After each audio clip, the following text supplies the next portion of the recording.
Hello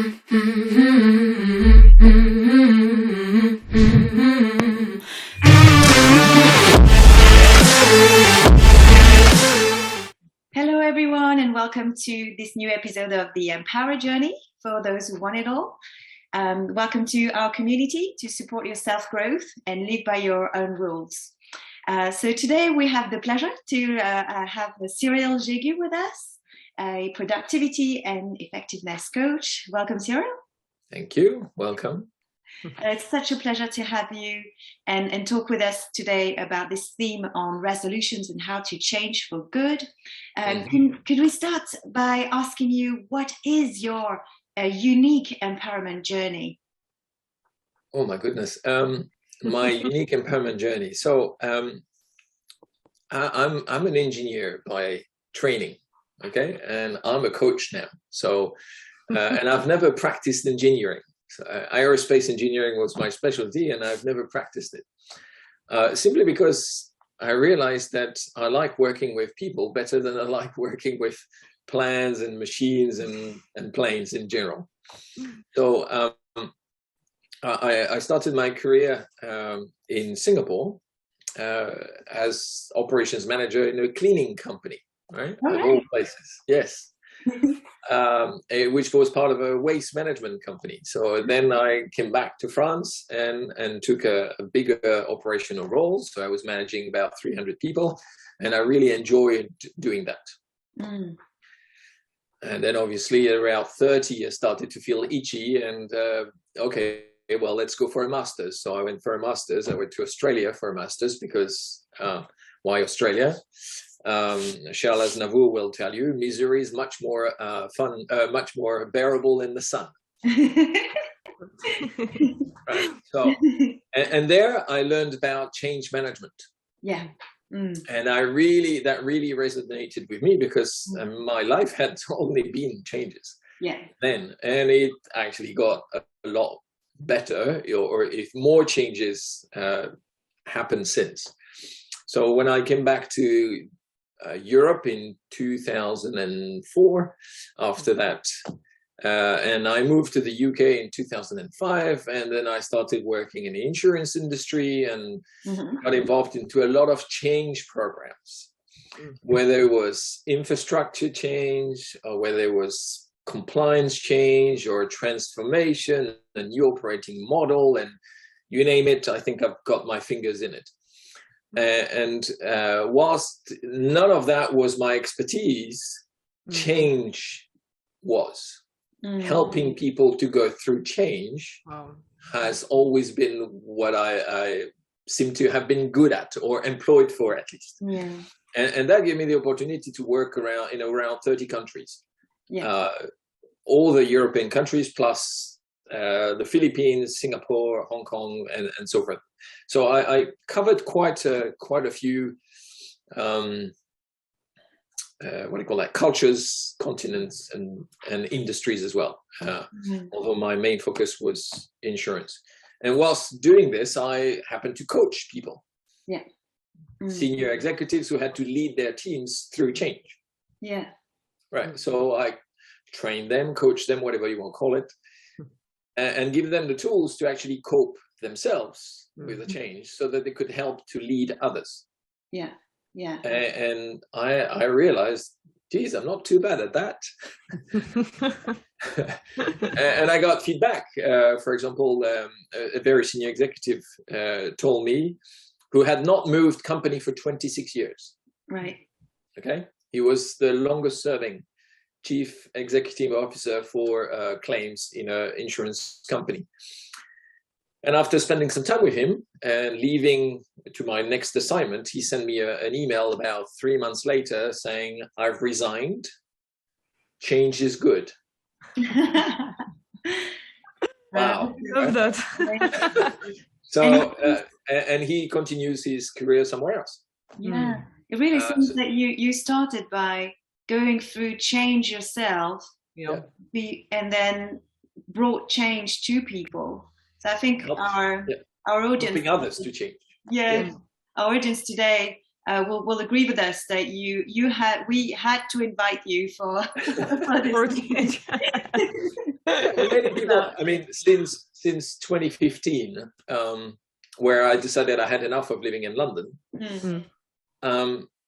we moved to the Philippines first, then to Australia, then to France, then to the UK, and recently I moved back to France. My wife is in West Midlands, my son is in Scotland, my daughter's in Austria, right? And so change is a way of life. Yeah, yeah, definitely. I like to say the only constant is change, but that's not me who said that. What I like to add is everything and everyone else is in transition. Yeah. We are always transitioning towards something else, whether we are aware of it or not. So is it an active process or a passive process? That's kind of a choice. Exactly. And it sounds like a game of acceptance as well, rather than resisting what is, embracing and accepting and having change maybe on your side. Yeah. Yeah. It's how you respond to it rather than how you react to it. Yeah. Yeah. Right. Reacting is passive, responding is active. Yeah. Right. So I've come to this situation, across situations where it was imposed or inflicted upon me. Yeah.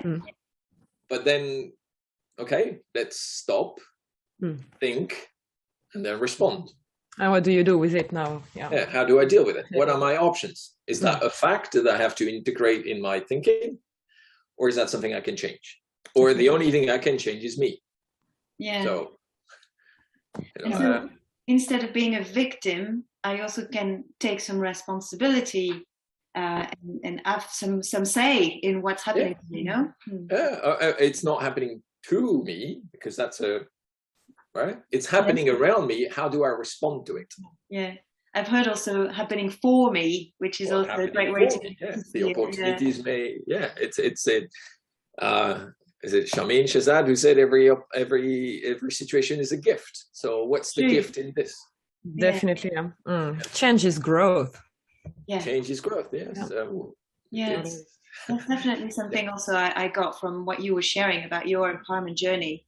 How it was connected to change and to growth as well, and how the growth was showing up in yourself and your journey, as well as others that you were helping through management and then later on coaching. Yes, and change and growth usually, can be painful and challenging. Definitely. And I can tell you from personal and direct experience, my wife and children did not quite enjoy the journey as much as I did. Not all of it, in any case. But in hindsight, they realize how much they've grown through this and how much they've experienced that makes them who they are now. Yeah, definitely. And it took a few years to see that through a different eye, through a different mindset. But I think both my wife and kids are quite grateful now that I've uprooted them and moved them around like containers. Yeah.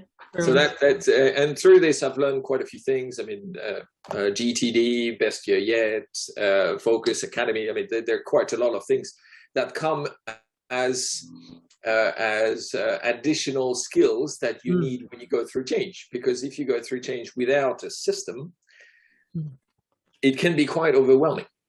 And the reason why I handle change with such almost ease is because I have the tools to allow me to just take things, okay, bring it on, I'll process it, I'll organize it, and I'll deal with it.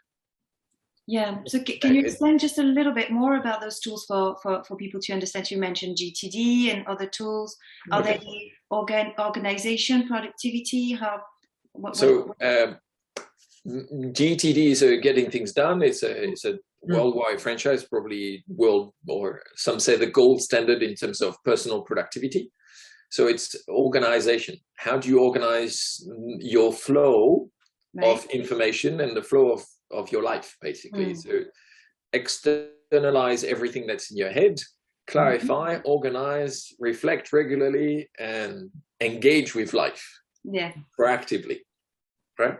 So that's one thing that I coach on this and I train on this. I was doing that this morning actually.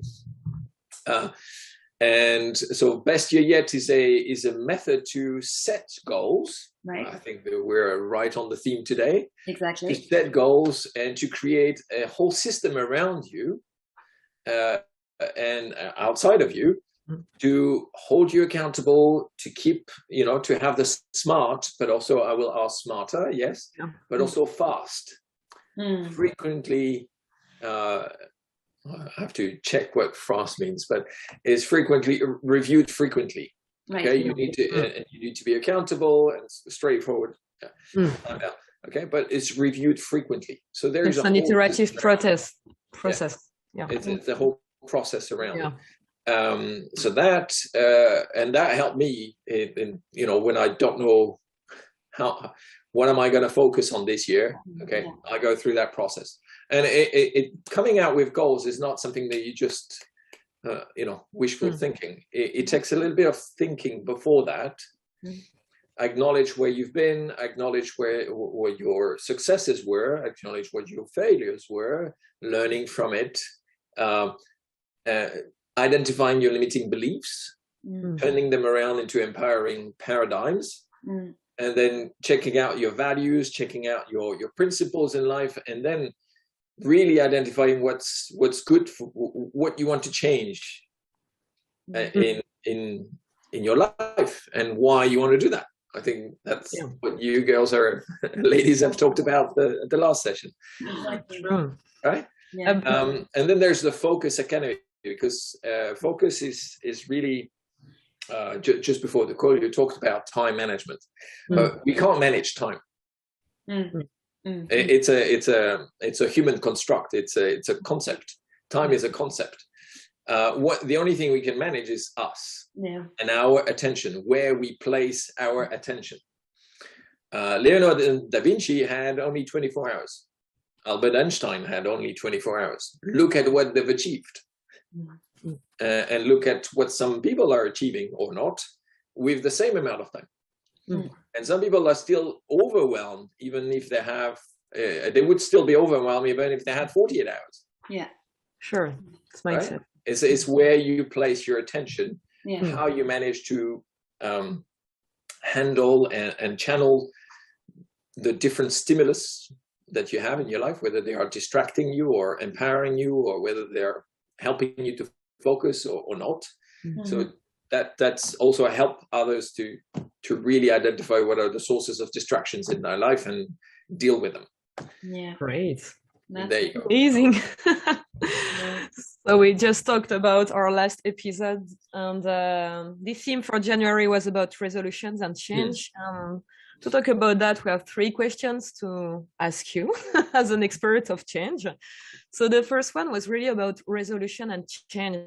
How do you help people to change for good, and what can you say about resolutions? How to really take good resolution at the beginning of the year and go through with it?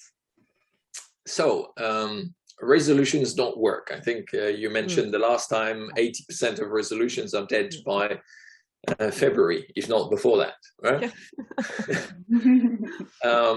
Because they are not. They may have been made during an evening on the 1st of January, and I've got a few glasses of wine. Oh, I'll lose 10 kilos or whatever it is, right? It is good intentions, but not necessarily good grounded in reality. Yeah. And not directed towards a particular purpose. Right? I think you mentioned that the last time is, why do I want to do that? Yeah. Okay. And we focus on the goals when in fact we should focus on, in my opinion and experience, on the person we want to become. I love that. Right? It's not about the goal. When I coach people through this process, it's not about what you achieve. It's about the person you become whilst you're trying to achieve that. This is amazing, because it's really changing the focus from the doing to the being. We hear that. Correct. Yes. Yeah. And I love that you just sing that, because for a week I've been just doing meditation every day about the person I want to be in 2 or 3 years, and every day, and I love that exercise. So yeah, thank you for saying that. Okay, so in terms of goals, let's put in terms of outcomes.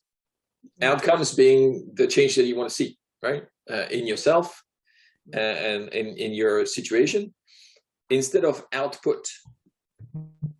Output being the quantifiable bit, right? The physical goal, right? But in order then to achieve the output, you need to go one step further and say, okay, what's the process? How do I get about to achieve that output, right? So there's the process. And then there's where the rubber hits the road is what habits do I need to put in place in order to power the process to get the output. And actually, if you connect the habit with the outcome, you get that connection. Everything in between is just mechanics, right?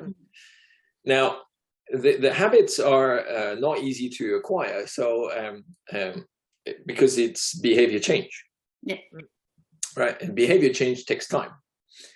And if you try to do too much of it, you're self-sabotaging because it's just one step too far. So at the same time, if you don't do enough, then you're not getting anywhere, right? You don't see the result. So I worked with a former athlete, an Olympian, a Dutch Olympian, I think he was, in 1992, representing the Netherlands in judo in Barcelona. And his name is Anthony Voort, okay? And he's a behavior change specialist. So he breaks down the process that he has followed whilst doing this, and baby steps, but structured baby steps are really the way to change a habit. So give yourself intermediary goals. So you were saying, well, maybe I'll use a slightly different quote from yours yesterday. We underestimate, or we overestimate what we can do in one day, but we underestimate what we can do in 1 year. Right? Yeah. So we always overestimate what we can do in 1 day, but if we break it down into small pieces and give ourselves, okay, maybe I won't do, okay, I want to have a strong body. Okay, great. How many push-ups can I do? Well, today I'll start with 5. Yeah. Right? That's my goal.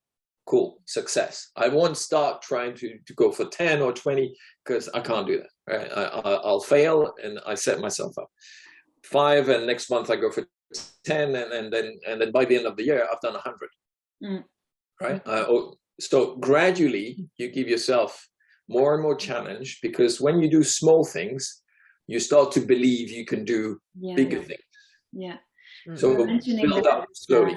This morning when we were discussing with Anna, preparing this this episode, and we're saying also focusing on this big goal makes you also have this sentiment of failure, because in every day you're still not there. While if you have those milestones and you break it down into chunks, you can actually succeed. Today I actually succeeded, and it brings back the focus to the present moment as well, as you were saying. Yesterday I was watching again a motivational video. I don't know if you know him, Tim Minchin. I highly recommend his motivational speech, and maybe I'll share the link actually. It's a good idea. Do it, yeah. And I every time he goes into my feed, I watch it, because he said, if you have a big dream, great, go for it. By the time you achieve it, if it's a big enough dream, it will take you your whole life to achieve it. And by the time you get there, you'll be almost dead and it won't matter. Right? So if you dream too big, you're like, I never get there. Right? So he advocates the pursuit of short-term goals. And 1 year is relatively short term, right? So he calls that micro ambition. Right? Micro ambition. So I like micro ambition, small projects. And actually you can go 1 month at a time. And set goals and what do I want to achieve in 1 month? Right? Or 1 week, right? And you build bit by bit, and slowly you get there. You build something amazing, and that's so full of compassion for yourself. I love that. Absolutely. You just love yourself during the process. You love the process, and there is only one self, so you might as well love it, right? And you actually get to have some wins as well. Yes. Yeah. And you can actually enjoy the fruit of your work the more often you review, the more often you can have wins. Yeah. Small ones, and if you have a bad day, and if you don't have that win, well, you have a bad day. You don't have a bad month or a bad week or a bad year. You just have, so you sort of look with a different perspective. Yeah. It's just a bad day. Tomorrow I get another chance. Yeah. Right? We have 365 chances. Exactly. To get good days. So, right? Yeah, it's amazing. Thank you for all that. Yeah. That's okay. It's really great, and I think a lot of people can relate to that, to this difficulty of changing those habits. I guess for people it might be easier, although sometimes the goal settings, as we said, is not always so easy. But it's when you're in this everyday sort of daily realization of changing those habits that I think the struggle comes up. The struggle comes even more if you have no one to hold you accountable but yourself. Yeah. Yeah. Okay. So having a partner or someone who you're accountable to, whether it's a partner or a coach, helps you to drive you, because you might not do things for yourself, but if you know that somebody else is going to be expecting you to have done it, there's pressure. You will do it, right? Because you don't like to disappoint others. Disappointing yourself is just a conversation, painful one, between you and you, right? Yeah. But between you and you, nobody's there to look. Yeah. Whereas, and I think with yourself as well, it's so easy to not see clearly, while also doing that with another person forces you to clarify on the why you're doing things, on how you're going to do it, rather than just a vague thought there and then you failed because it's not really specific enough, etc., etc. Correct. Yeah. Not specific, not transparent, not reviewed. You don't talk about it other than in your mind, and we know that our saboteurs are there to, and our own judge is there to, you've been crap today, you've not done this, you've not done that, okay, and you forget all the things you have done. Yeah. So it's a mirror, exactly, but a true mirror. Yeah.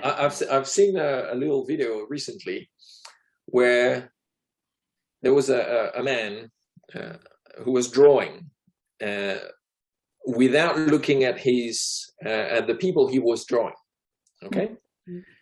And he was drawing based on the description of the person. Oh yes, I've seen it. It's a commercial. One, right? It's absolutely amazing. Yes.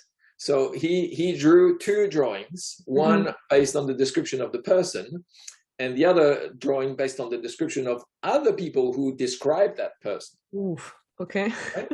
It's so moving. And invariably, the drawing based on the description from others was more beautiful.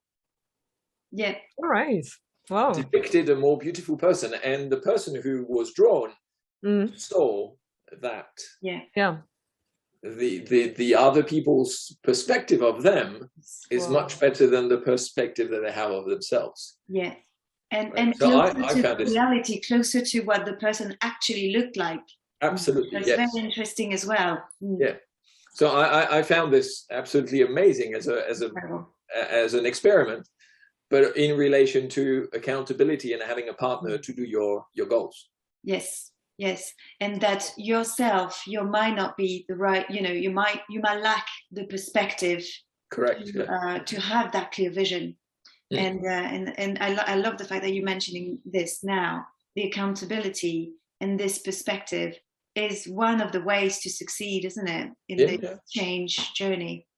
And you have somebody to cheer you on and to support you when you're having a bad day, and to sort of calm you down a little bit when you're having such a good day that everything's possible. And especially when you set the goals, you're very optimistic. Maybe you might want to tone this down a little bit. not in how, or not so much in the result, the outcome, but more in the output. you don't have to achieve all of this to become the person you want to become. Yeah. Right? Yeah. So just be kind to yourself and give yourself that's a David Allen quote. Give yourself a game you can win. Right? It's if you give yourself a game you can't win, then you might as well not play. Yeah, and that's not gentle. It's not gentle. As you were saying, Anna, the gentle. Setting yourself up to lose. Yeah. Who wants to do that? Yeah. Yeah. True. There you go. That's incredible. Thank you. Thank you so much.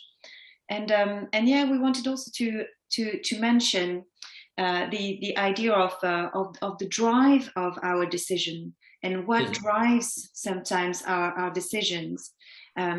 Because we realized that sometimes some decisions or some goals or some objectives are based on fear. Like, I do not want this to happen to me. So to prevent this from happening to me, I have this goal of, which creates sort of a negative energy maybe sometimes, and just in the intention. So yeah, what's your feedback about that? What drives our decisions?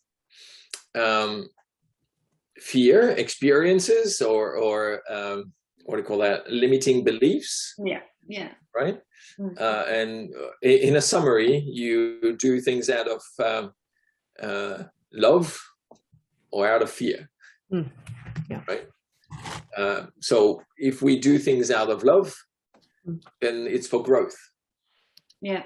Out of fear, then it's avoiding something. Yeah. And a negatively worded goal, or something which is worded seemingly positively, but makes you look or consider that actually something you're doing is bad. Yes.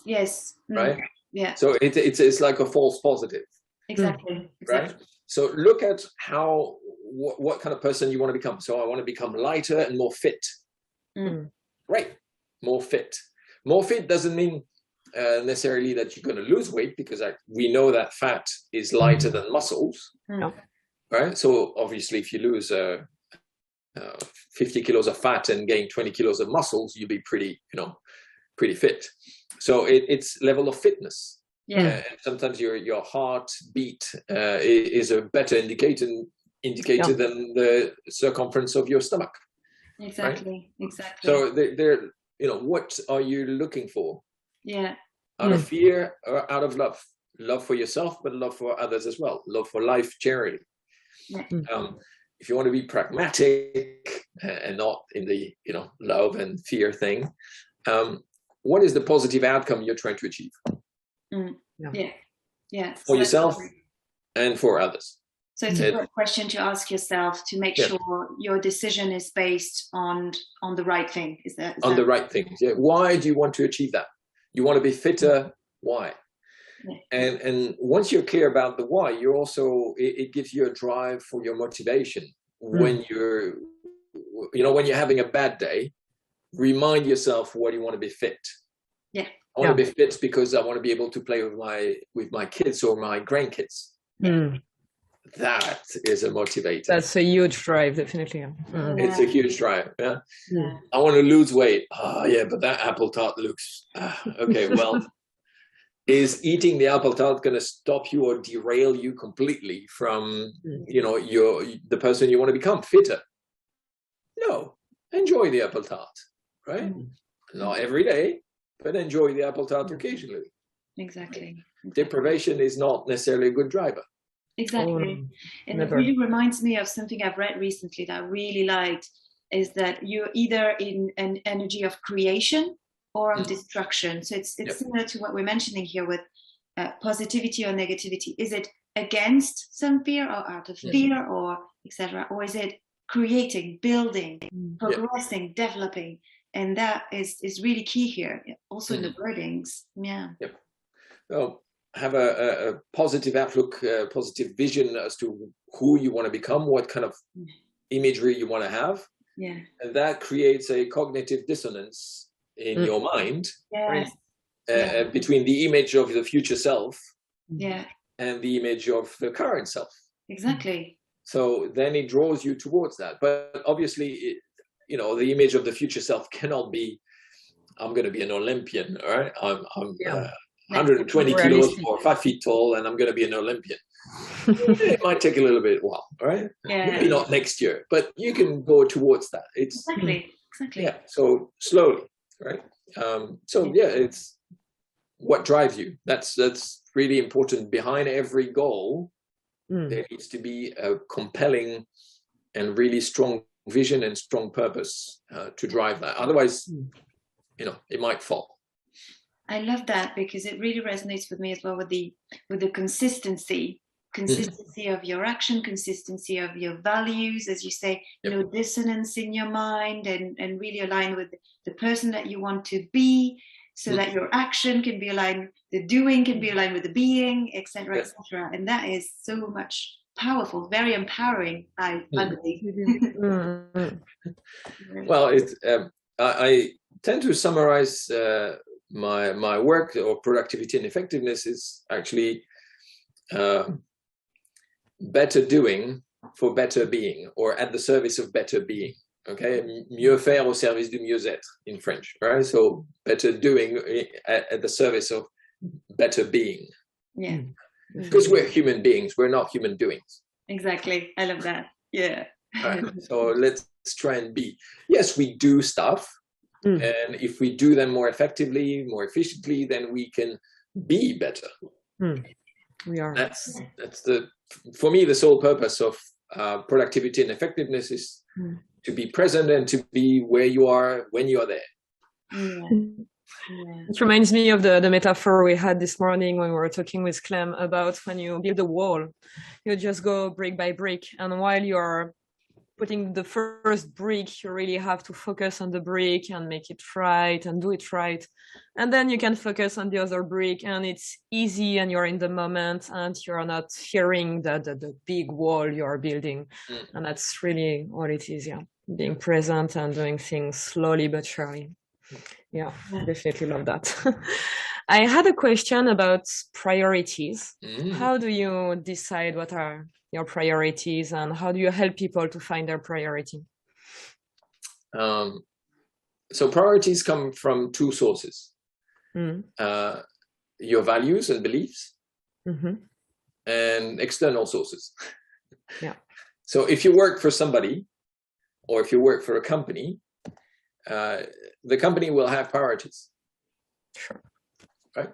So, but the thing is to have them clarified, right? Because they're not always clear. This morning with a group of people I was training, they say, "Oh yeah, my priorities change." Yeah, of course they change, right? Especially the closer you are to the customer or the supplier, the more change there is. Right? The more remote you are from the actual customer, the front end, the least changes there are, but the more impact they have. Right? When a CEO decides to make a change, it ripples through, right? So having clarity from the top helps you to drive your work. Yeah, okay? they have a lot of power, right, in the decision process as well. Correct. Yes. External clarity is very important when working in an environment which is, not just, where you are contributing to it. Yeah. Okay.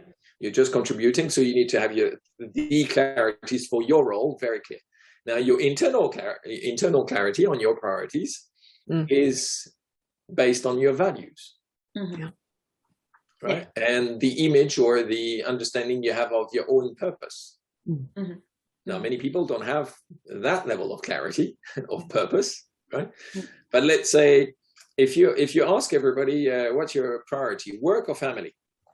Well, few will say work, right? Very few people on their deathbed will say, "Oh, I wish I had spent more time in the office," right? Clearly. But so families, okay. So if your families is part of your priorities, well, are your behaviors and your actions aligned with that? So rather than working or defining what your priorities are. You need to clarify what they are, really, truly, deeply inside. What are my priorities? Okay? And then work on them. Rather than have a whole lot of things to do and then just trying to prioritize. Because you're prioritizing from a intellectual point of view. Whereas if you start from here, you know what your priorities are, or you should, okay? If you have clarified them, you know what your priorities are. Then you look at all this work and you know which one is most important at this particular time. Just to listen to yourself. Start from here. What are my principles in life? What are my values? And how can I contribute to those values, to, you know, in alignment with those values and these principles? Then that allows me to choose the right things. So work on your priorities rather than prioritize your work. This is great, isn't it? Because it's, instead of changing your priorities, it's not about that. It's actually about remembering what they really are. Going back to you, definitely. And actually giving time and space and take action on them in your daily life. Putting them back at the center in your daily life rather than ignoring them. So it's not that you're changing them at all, but you're going back to them. I love this idea. It's great. Now, when you're in a work environment, you may not have that much control over what your priorities are, right? Because they may be, you know, brought down to you from that. And at some point, and I have made decisions based on this, where my priorities were not aligned with the company's priorities anymore, or my values were not aligned to that. And therefore, I decided to leave. Because the dissonance between my values and the company's values were too great. And rather, I mean, I had the luxury of being able to make those decisions. Not everybody has that luxury, or not everybody believes that they have that power. Right? I said, oh, I need the job to pay the mortgage. No, you don't need the job. You don't need the job. You need to earn enough income to cover your mortgage. Right? Now, is this job the only way? Right? Is this company the only way? Could you be doing something else, working elsewhere? Do you not have people that you know that could actually help you to get out of this organization that truly sucks the life out of you? Right? So it's you know, if you're stuck somewhere, I mean, we're not trees, right? We can move. And I have done quite a few moves, so I can tell. Right, so we're not trees. We can move. So if there is a strong dissonance between where you are in values or in principles or in whatever, then I would say just move. It's not easy. It's change, and you will experience grief, because grief is when there's a change of behavior which is not unexpected. And you will experience that grief, but that's okay, because you may experience more joy on the other side. Right? So people fear change, not because of change itself. They fear they fear not being adequately equipped for the next part, for the next situation. And that, I think that's what was holding back this guy who spent 25 years in 26 years in the same company, from mail boy to CEO of the claims department, right? And after that, I say, well, what's next? Well, what's next is you take all that knowledge and expertise and you go elsewhere and you share it. And that's what he did. And he's now CEO of that company.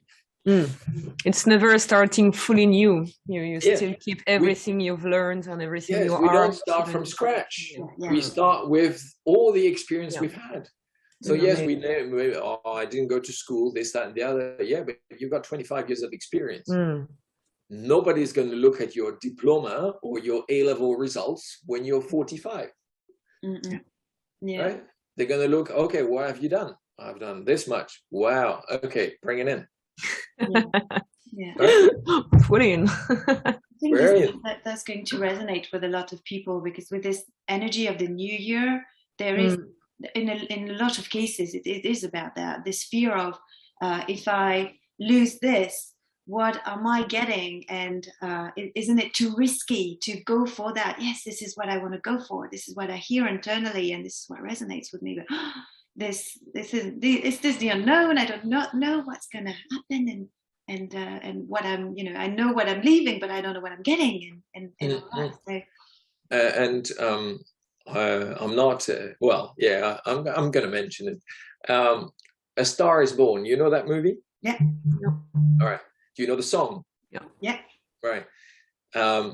When things are, I don't have the lyrics exactly in front of me, but when things are going well, I fear myself.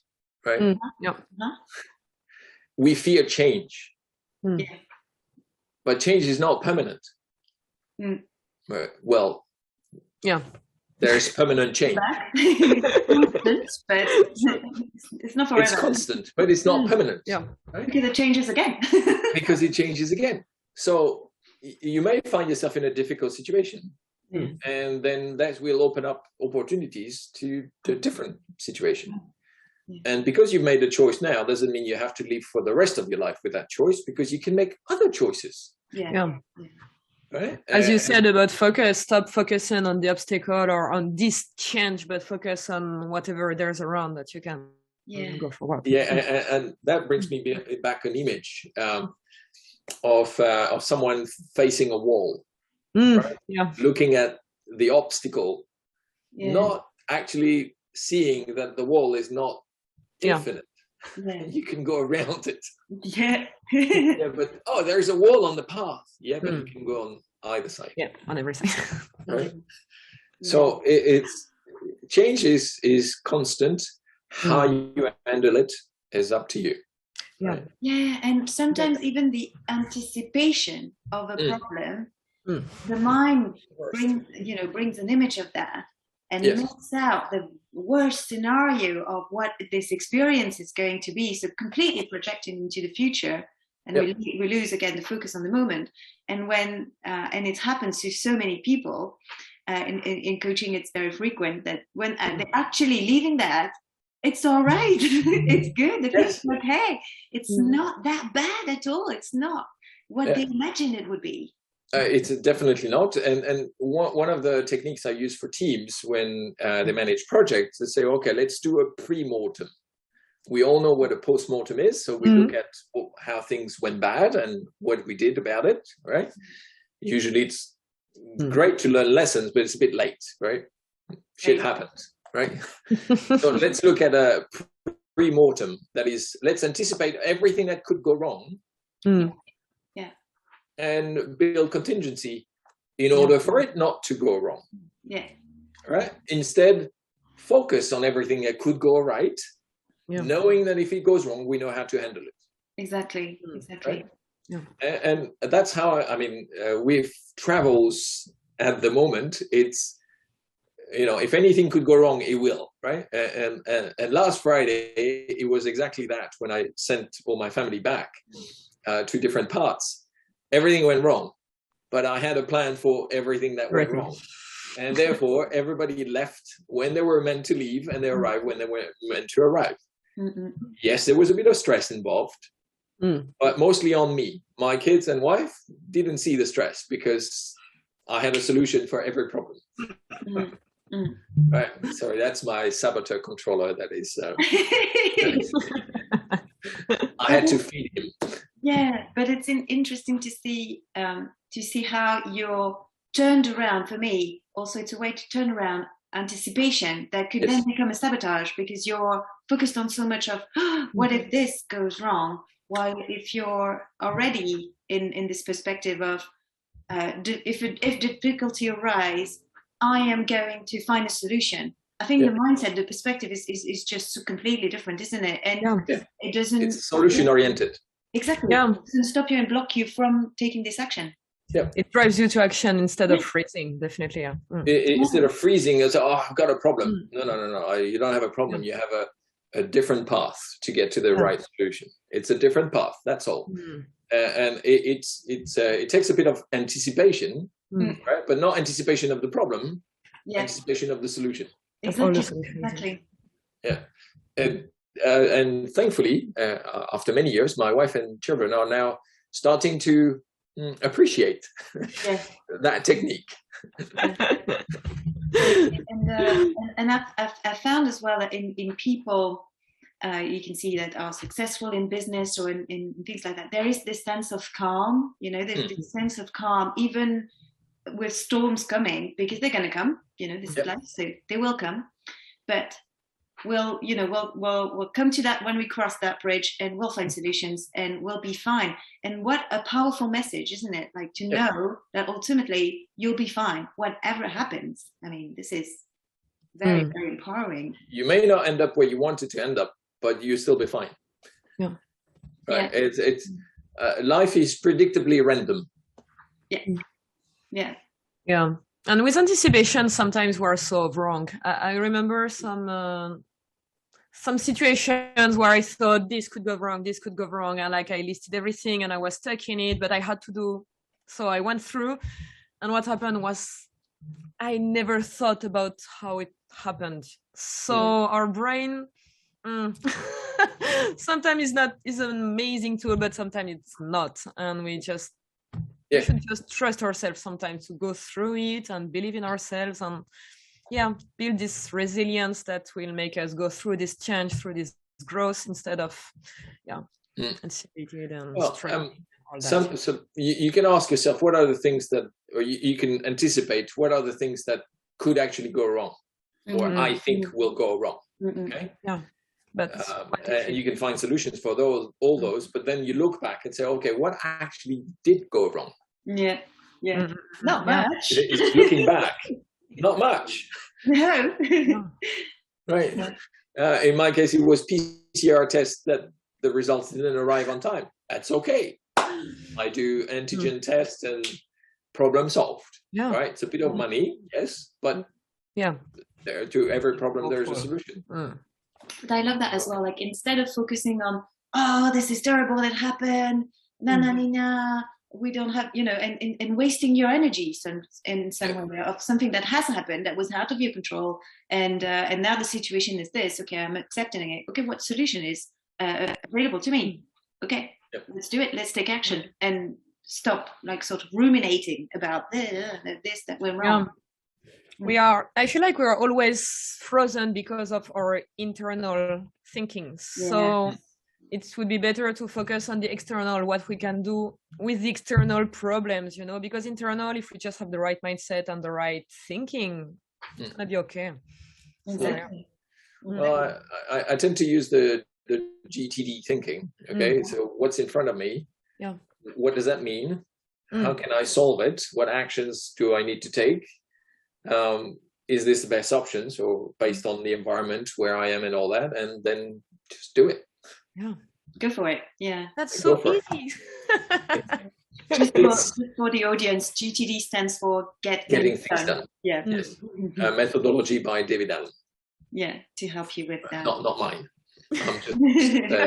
I'm just a messenger, an ambassador, a trainer, coach, whatever. But I did not make that up. No, it's brilliant. There you go. Thanks. So just to finish, we'd love to hear what tip or tips you would give to your younger self if you could go back in time and meet your younger self. What tips would you like to share? Well, I'm going to share the tips that I give my children. Who are 16 and 20 years old. So, at a young age, but still an age where they can, they start to have some autonomy. And it's not about, the tip I give them is, it's okay, right? Whatever happens, it's fine. We can deal with it. Okay. What matters is the system you put in place. And at 16 years old, what system can I put in place? Well, look at your calendar, put your commitments on there, and clear your mind very regularly. Make sure your email inbox is clear as well, right? So you don't get overwhelmed every time you open it. And it's just basic structuring. get a degree, whatever you can, and don't worry so much. Try to study something you like, and something you might be, you know, some good at, right? At least it inspires you to study. That doesn't mean you will work in it. I did. I mean, I have 2 degrees: one in aerospace engineering, the other one in manufacturing systems. What am I doing? I'm a coach, right? Okay. Yeah. So so I've done all the engineering bits, and then I realized, no, I like people, actually, not so much things. So it doesn't matter. Build yourself, and actually the degree is only good for your first job. After that, they don't care.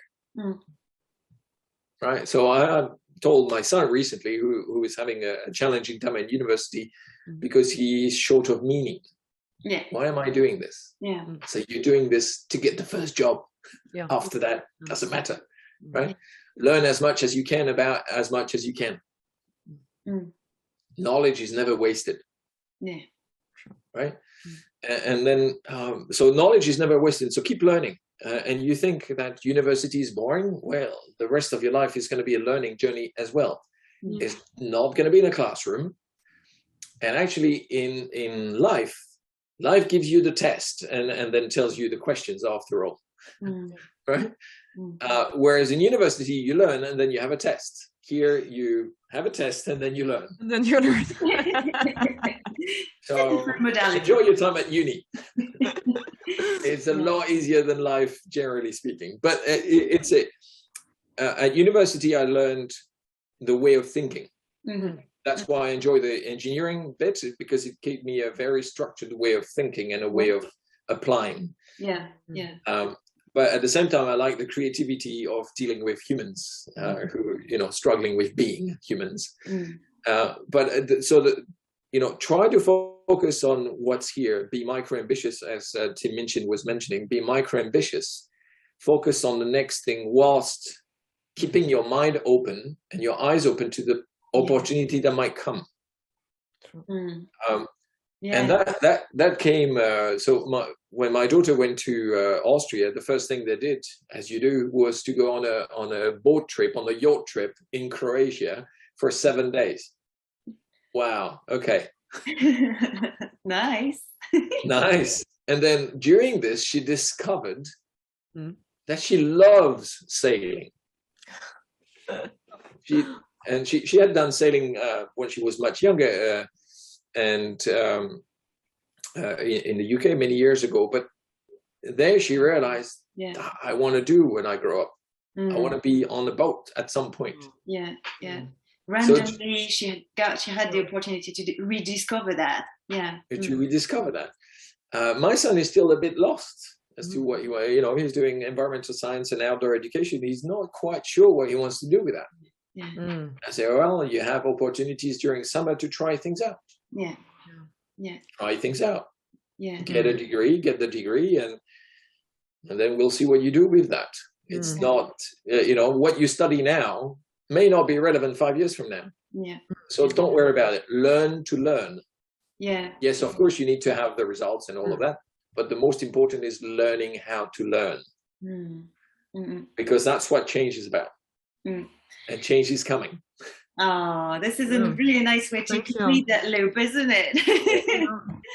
Yeah, I would have loved to hear that when I was younger. I was taking it very seriously about what year I was going to choose at university, and knowing already what my career was going to be. That ended up changing in so many directions, just as you described, and I'm not regretting any of it. But if I knew I could take it less seriously at the time, it would have saved me a lot of stress.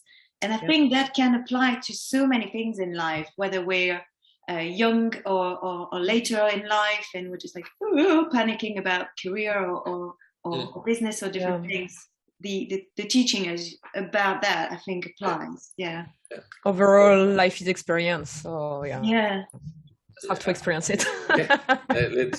It's an experience. Whether you believe we're a spirit having a human experience or a human having a spiritual experience, that's a different debate. Whatever. But it's an experience, however. True. Yeah. Thank you so much. Life is change, and it keeps going. So let's get ready for it. Oh, that's so good, so good. Thank you so much, Cyrille. So we'll give everyone the way to contact you in the details in the text below. So if you want to get in touch, it's always great to connect with people on LinkedIn. So don't hesitate to just connect. And thank you again so much, Cyrille, for sharing. Thank you. And I look forward to maybe more chats like this. Yes. Yeah, with pleasure. That would be great. All right. Thank you so much. Thank you so much. And if you'd like to get in touch with us, if you have any questions or you'd like to suggest some themes, you can contact us and send us an email. The email is EmpowHerJourney@gmail.com. See you soon, everyone, for the next episode. Have a lovely day. Bye. See you. Bye-bye.